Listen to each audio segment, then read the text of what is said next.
Baik, bismillahirrahmanirrahim. Assalamualaikum warahmatullahi wabarakatuh. Innal hamdalillah nahmaduhu wa nasta'inu wa nastaghfiruh wa na'udzubillahi min syururi anfusina wa min sayyiati a'malina may yahdihillahu fala mudhillalah wa may yudhlil fala hadiyalah. Asyhadu an la ilaha illallah wahdahu la syarikalah wa asyhadu anna Muhammadan abduhu wa rasuluhu amma ba'du. Baik, nama saya Anissa Marianti, NPM 181002113 akan mempresentasikan mengenai mitigasi risiko kredit atau pembiayaan di tengah pandemi COVID-19, khususnya di perbankan syariah. Presentasi ini diajukan untuk memenuhi salah satu ujian akhir semester mata kuliah Manajemen Risiko Bank Syariah.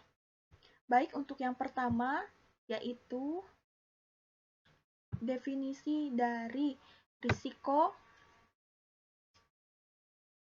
kemudian mitigasi, dan mitigasi risiko. Untuk yang pertama, yaitu dari risiko. Risiko menurut Peraturan Bank Indonesia nomor 13/23/PBI/2011 tentang penerapan manajemen risiko bagi bank umum syariah dan unit usaha syariah, bahwa risiko didefinisikan sebagai potensi kerugian akibat terjadinya suatu peristiwa atau event tertentu. Dan risiko juga terdapat definisi menurut Islam yang terdapat dari Quran Surat Al-Luqman ayat 34 yang artinya, sesungguhnya hanya di sisi Allah lah yang mempunyai ilmu atau pengetahuan tentang terjadinya hari kiamat, dan Dia yang menurunkan hujan, dan Dia pula yang mengetahui isi kandungan apa yang ada dalam rahim, dan tidak ada seorang pun yang dapat mengetahui dengan pasti apa yang akan dikerjakannya besok, dan tidak ada seorang pun yang dapat mengetahui di bumi mana dia akan meninggal atau mati. Sungguhnya Allah Maha Mengetahui, Maha Mengenal, Mengerti. Kemudian pengertian dari mitigasi menurut Imam Wahyudi, mitigasi adalah serangkaian usaha untuk meminimalisasi potensi terjadinya risiko dan dampak keterjadian risiko.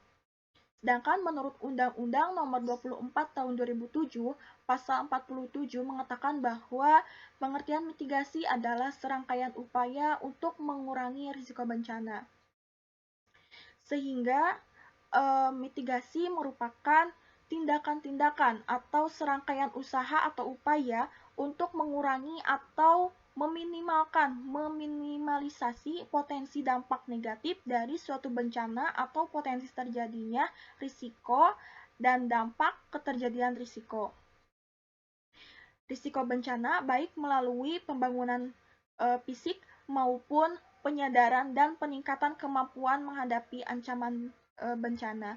Jadi, pengertian dari mitigasi risiko adalah tindakan terencana dan berkelanjutan yang dilakukan oleh pemilik risiko agar bisa mengurangi dampak dari suatu kejadian yang berpotensi atau telah merugikan atau membahayakan pemilik risiko tersebut. Adapun yang selanjutnya yaitu ada tujuan dari mitigasi risiko. Tujuan mitigasi risiko adalah mengeksplorasi strategi respon risiko atas sesuatu berisiko, diidentifikasi dalam analisis risiko kualitatif dan kuantitatif. Tujuan dari mitigasi risiko adalah untuk implementasi pengelolaan sebuah risiko operasional adalah untuk menurunkan kerugian operasional bank, yaitu menurunkan frekuensi kerugian yang sering terjadi dan mencegah atau mengurangi kerugian yang signifikan.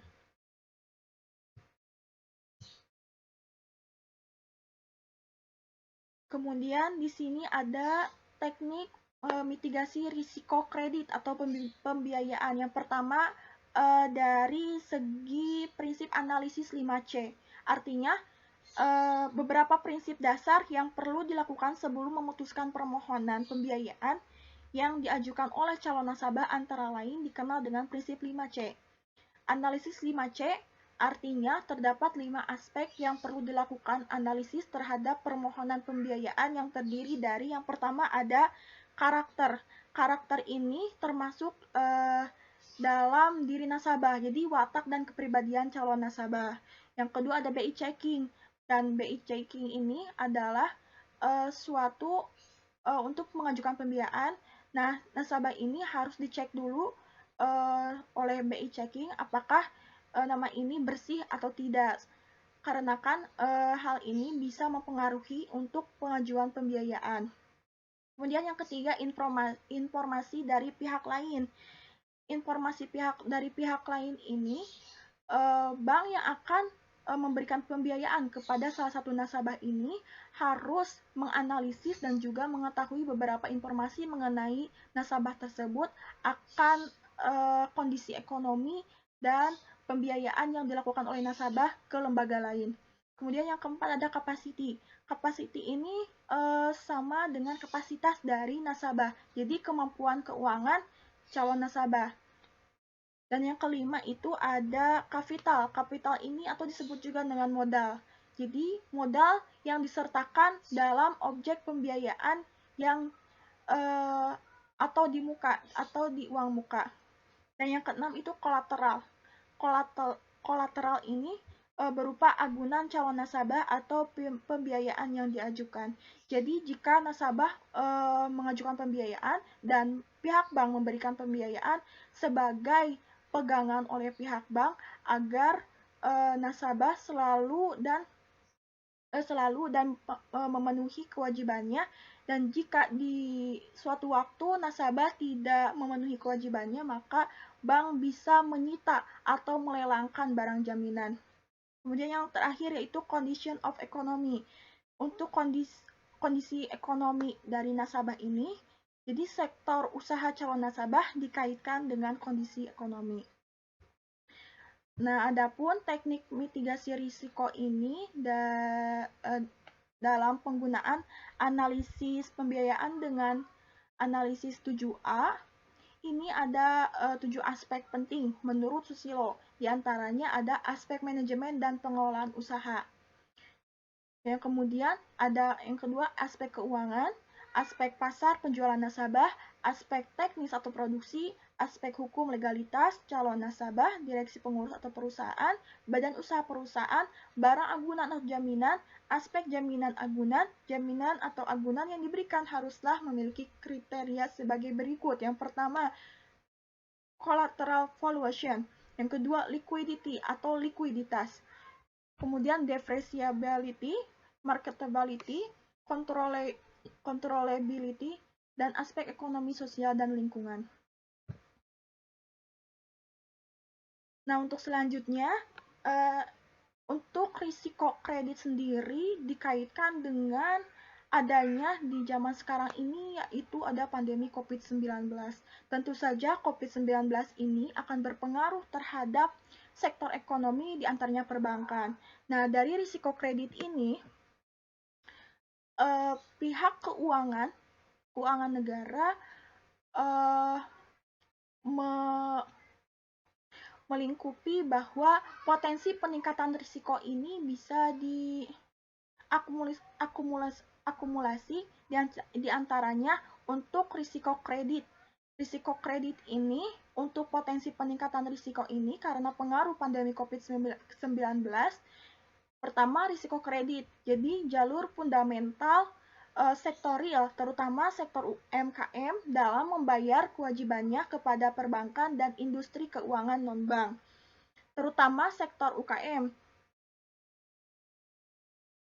keuangan non-bank. Kemudian yang kedua ini ada risiko pasar. Jadi risiko pasar ini perubahan nilai dari aset lembaga jasa keuangan sebagai akibat pelemahan yield instrumen keuangan dan pelemahan nilai tukar. Kemudian yang tiga, risiko likuiditas, tekanan akibat pelaksanaan restrukturisasi kredit atau pembiayaan yang terdampak pandemi COVID-19.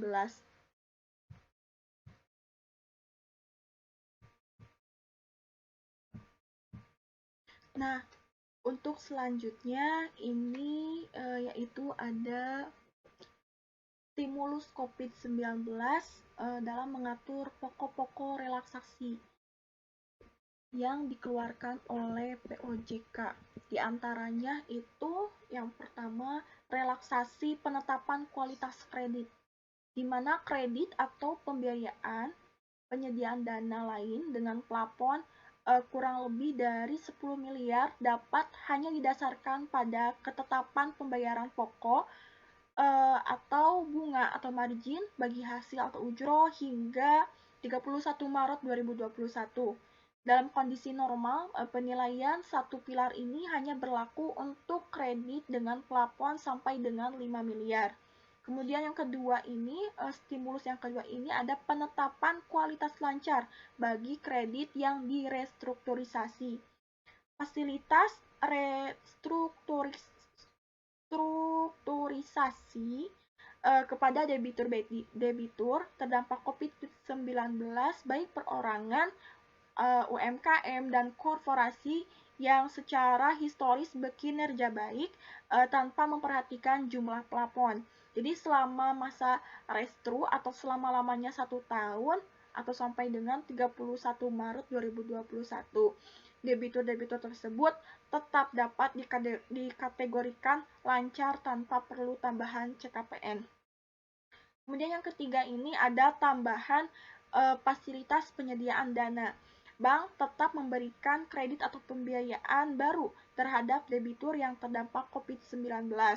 Jadi penetapan kualitas atas kredit yang baru tersebut dapat dipisahkan dari penilaian kualitas kredit sebelumnya atau tidak berlaku prinsip uniform classification.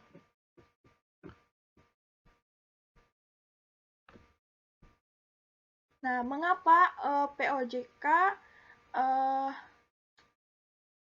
mengeluarkan stimulus COVID-19 ini? Karena yang pertama bertujuan antara lain untuk memberikan ruang bagi debitur-debitur yang berkinerja bagus namun menurun kinerjanya karena terdapat COVID-19 untuk dibantu perbankan melalui restrukturisasi kreditnya.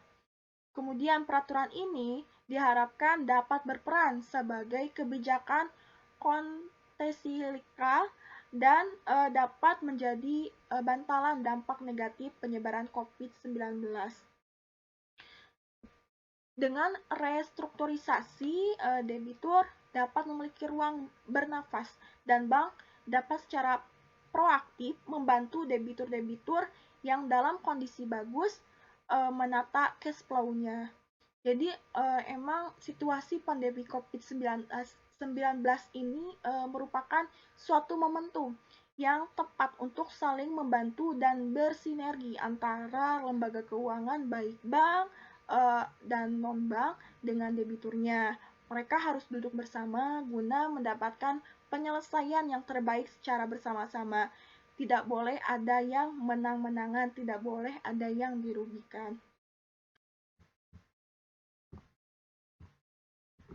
Kemudian tadi sudah disampaikan mengenai stimulus dari pandemi COVID-19 dari POJK mengenai risiko kredit. Nah, yang untuk selanjutnya ini, jadi tindakan apa saja sih yang bank lakukan untuk memitigasi risiko dampak COVID-19? Yang pertama itu ada identifikasi atau skenario analisis. Nah, identifikasi dampak COVID-19 ini terhadap lingkungan perbankan, sektor real, pertumbuhan ekonomi, kinerja debitur, dan lain-lain. Kemudian susun berbagai skenario dampak COVID-19 terhadap perekonomian dan efek rembetan pada kinerja perbankan. Yang kemudian yang kedua ini ada mitigasi. Nah, mitigasi risiko kredit dan kecukupan likuiditas. Jadi, pertama pahami sektor ekonomi dan debitur terdampak beserta account standing-nya. Kemudian aktifkan early warning system dan injure, kemudian susun skenario restru dan upaya penyelamatan debitur. Yang ketiga ada ukur ini stress test kecukupan modal dan likuiditas.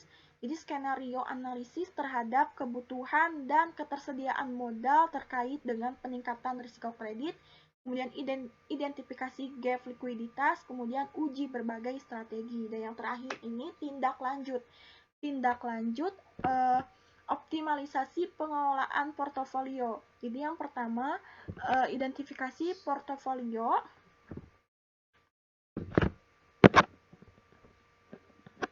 Yang rentan terpengaruh dan terdampak COVID. Kemudian optimalisasi alokasi dan ketersediaan likuiditas. Kemudian terapkan berbagai skenario krisis.